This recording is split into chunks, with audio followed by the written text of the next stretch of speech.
Shalom Bapak Ibu Saudara yang terkasih di dalam Tuhan. Berjumpa lagi dalam ibadah tengah pekan tanggal 24 Mei 2023. Tema firman pada hari ini adalah Allah penuh kasih dan maha adil. Mari Bapak Ibu Saudara, sebelum kita memulai ibadah kita bersatu di dalam doa. Mari kita berdoa. Puji dan syukur kami panjatkan kepada Engkau ya Tuhan, karena kami boleh kembali berkumpul bersama-sama dalam ibadah tengah pekan ini.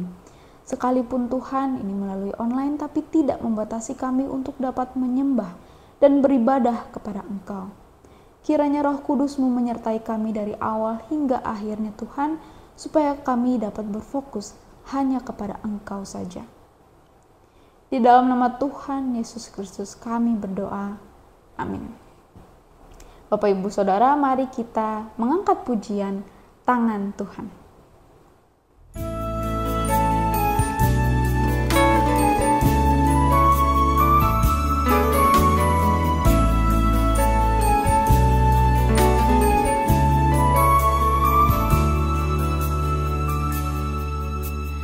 Apa yang kau alami kini mungkin dapat engkau mengerti.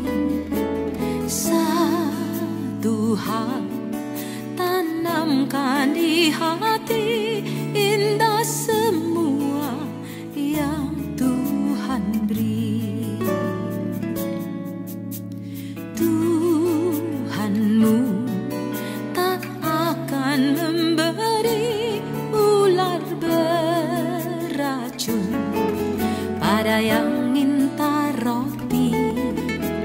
Cobaan yang engkau alami tak melebihi kekuatanmu. Tangan Tuhan sedang merendah suatu karya yang agung mulia. Saatnya kan tiba nanti, kau lihat pelangi kasih-Nya.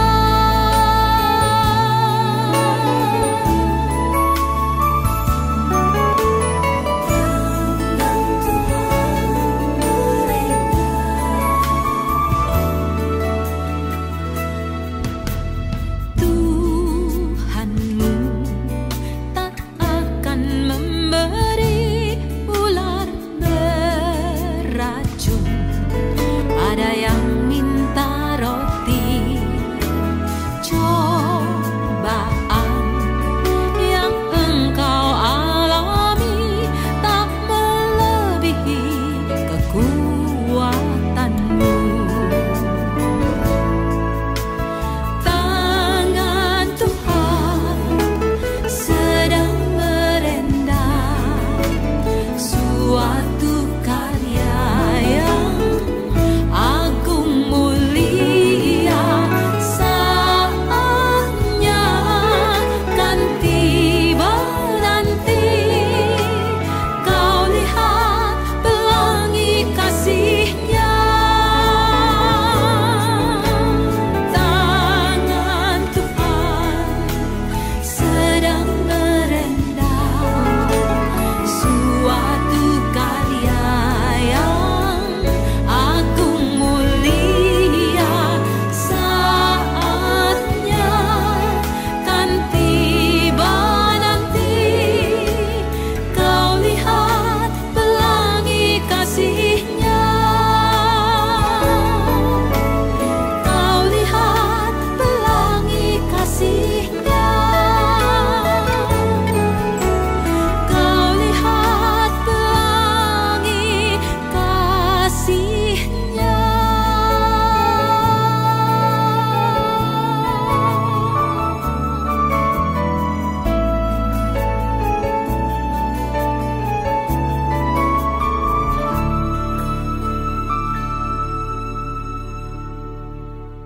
Bapak Ibu Saudara, kita sudah mengangkat pujian Tangan Tuhan dan kita akan masuk dalam perenungan firman Tuhan. Mari sebelum kita mendengarkan dan merenungkan firman Tuhan, kita bersatu di dalam doa. Mari kita berdoa. Ya Bapa dalam kerajaan sorga, pada saat ini Tuhan kami mau mendengarkan kebenaran firman-Mu. Tuhan, kiranya Engkau yang menjamah hati kami dan membukakan telinga kami untuk dapat mendengarkan dan menangkap pesan yang Engkau sampaikan melalui firman-Mu. Tuhan, juga Engkau kiranya berkati hamba-Mu yang hina ini, yang serba kekurangan. Pakailah mulut dan lidah hamba Tuhan untuk menyatakan kebenaran firman-Mu saja. Di dalam nama Tuhan Yesus Kristus kami berdoa. Amin.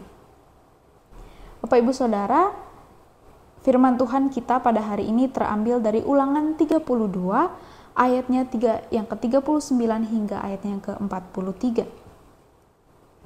Ulangan 32 ayat yang ke-39 hingga yang ke-43. Saya akan bacakan untuk kita semua. Lihatlah sekarang bahwa akulah Dia.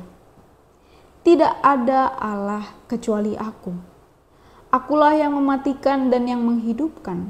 Aku telah meremukkan, tetapi Akulah yang menyembuhkan.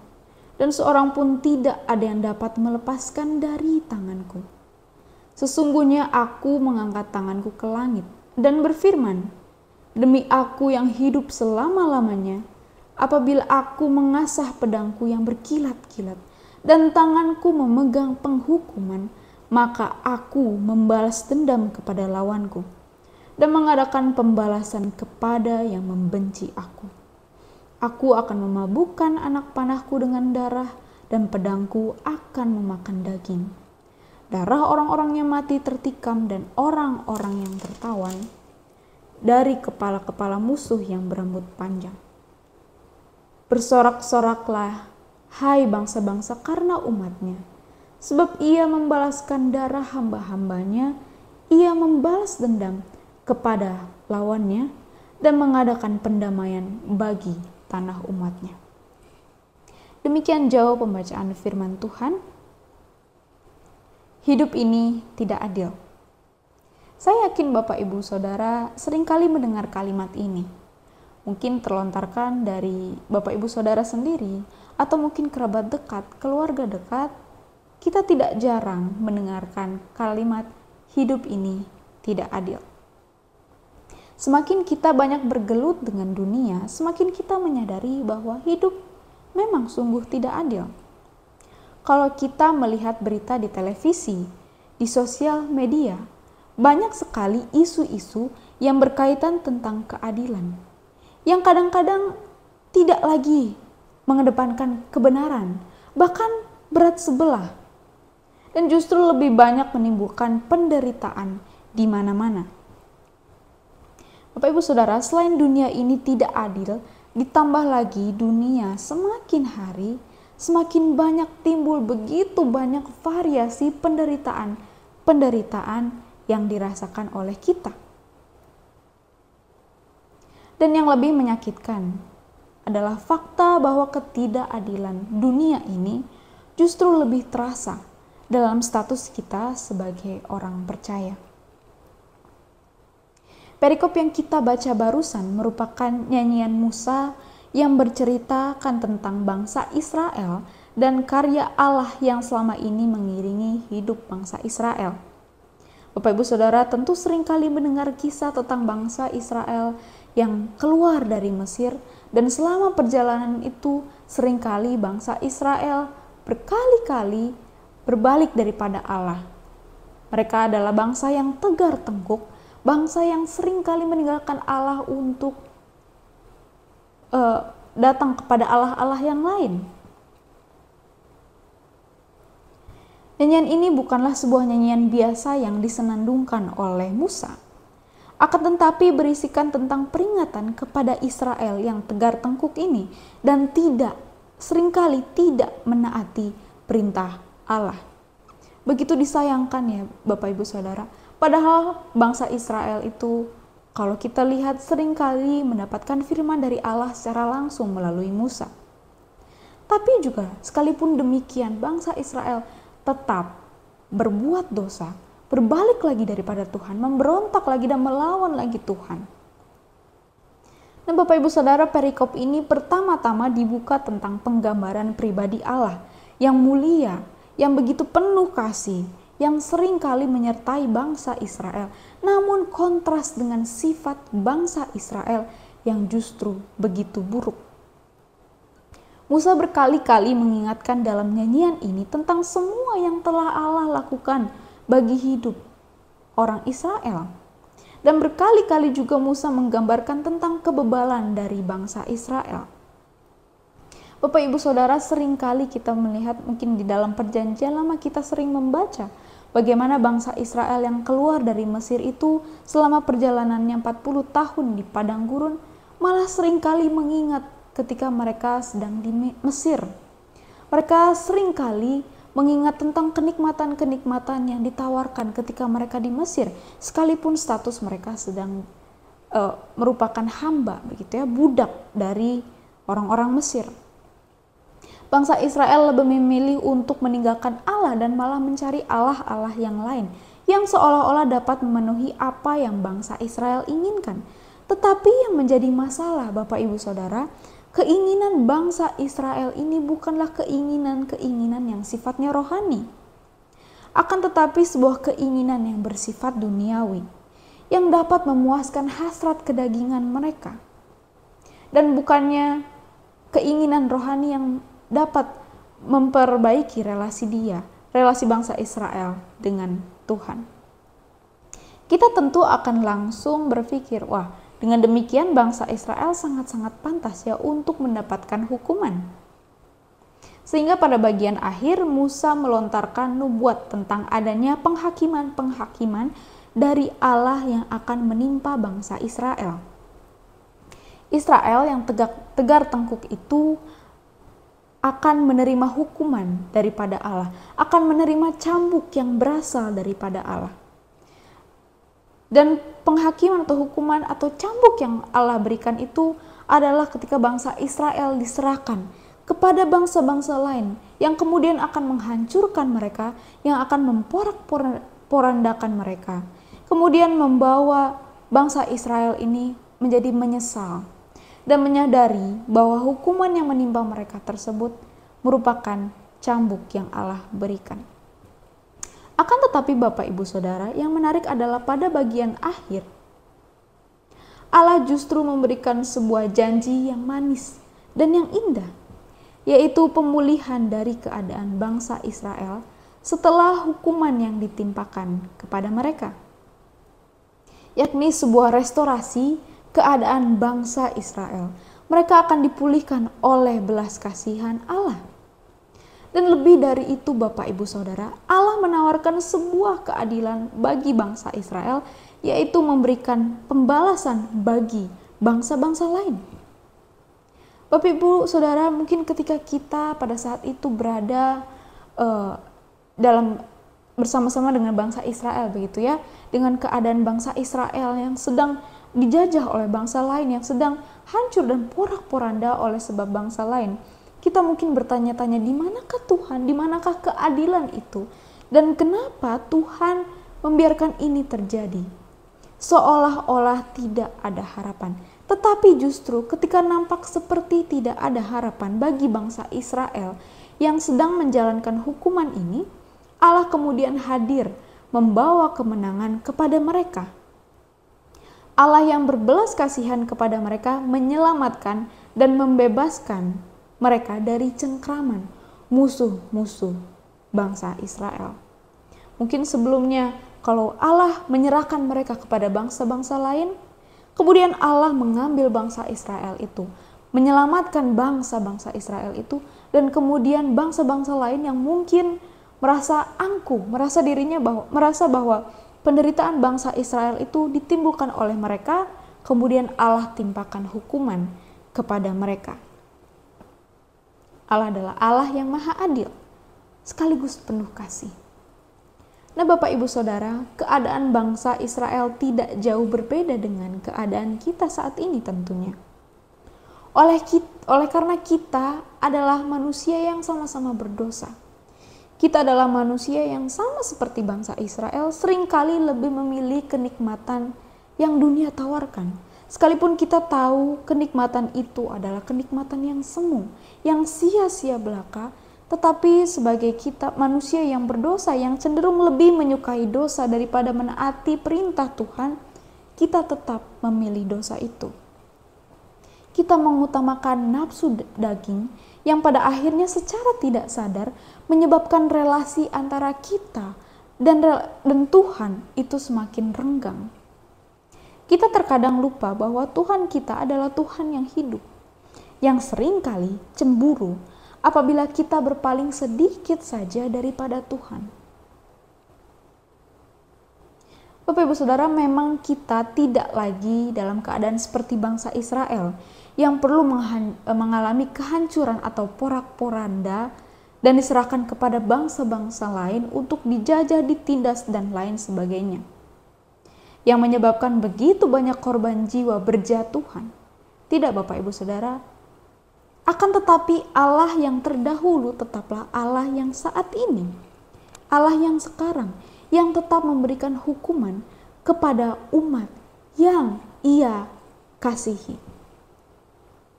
Bapak Ibu Saudara, kita perlu membedakan antara penderitaan yang ditimpakan kepada orang yang tidak percaya dan kepada kita. Karena penderitaan yang kita rasakan bukanlah sebuah penderitaan yang sia-sia. Bukanlah penderitaan yang terjadi begitu saja.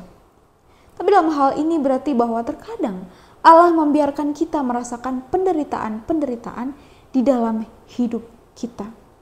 Cambuk penderitaan yang ditimpakan kepada kita bukanlah sebuah penderitaan yang tidak ada maknanya, yang bukan berarti Allah meninggalkan kita, yang Allah berpaling daripada kita dan tidak lagi mempedulikan kita.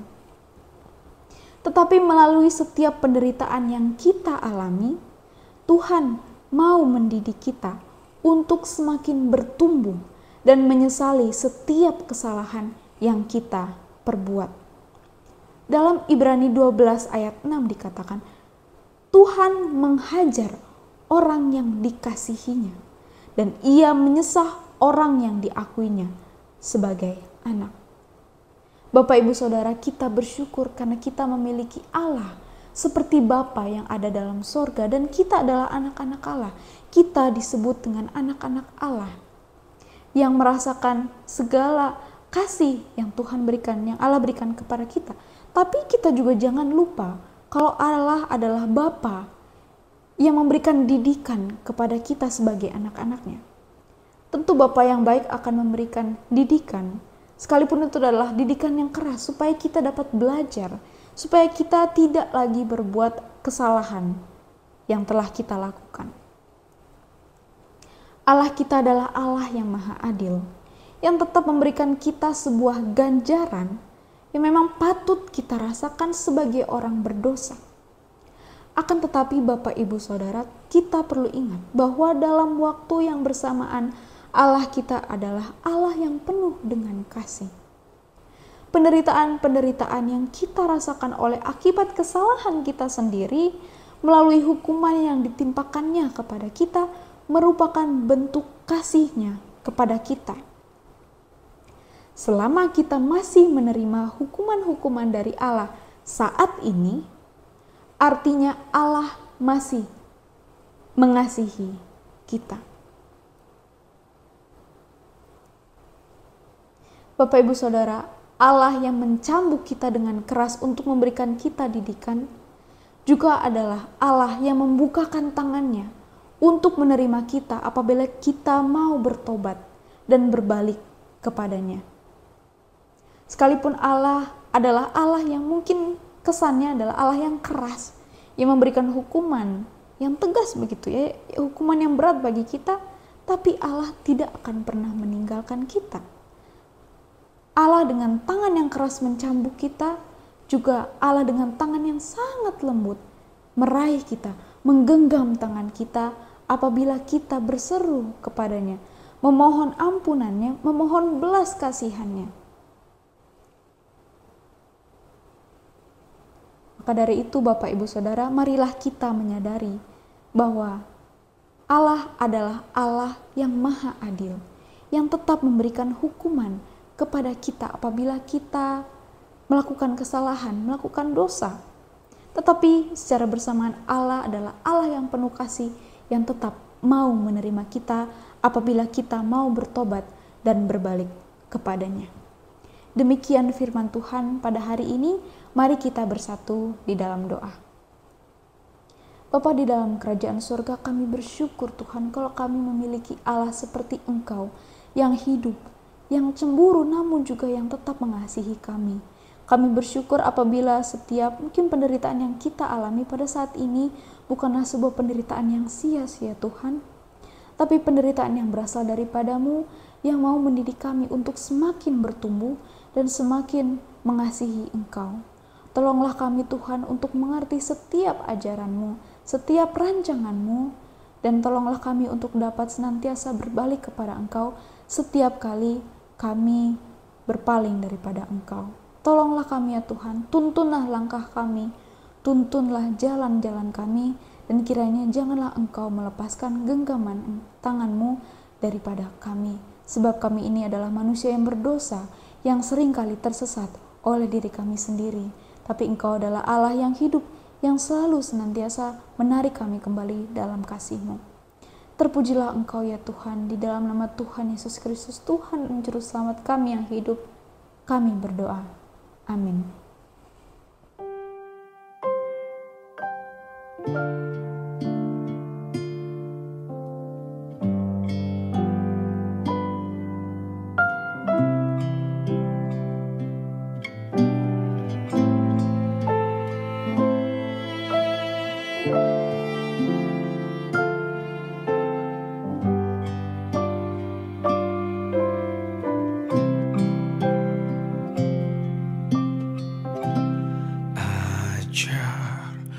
Ku mengerti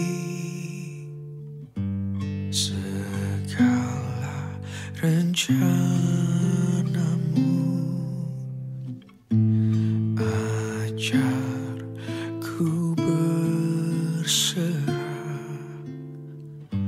hanya padamu. Pimpinlah jalanku dalam terang firman-Mu, ajar ku berharap hanya padamu.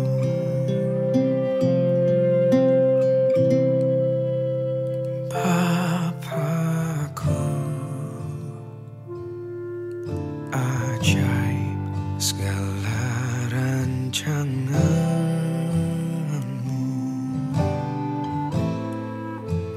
Tuhanku,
Kau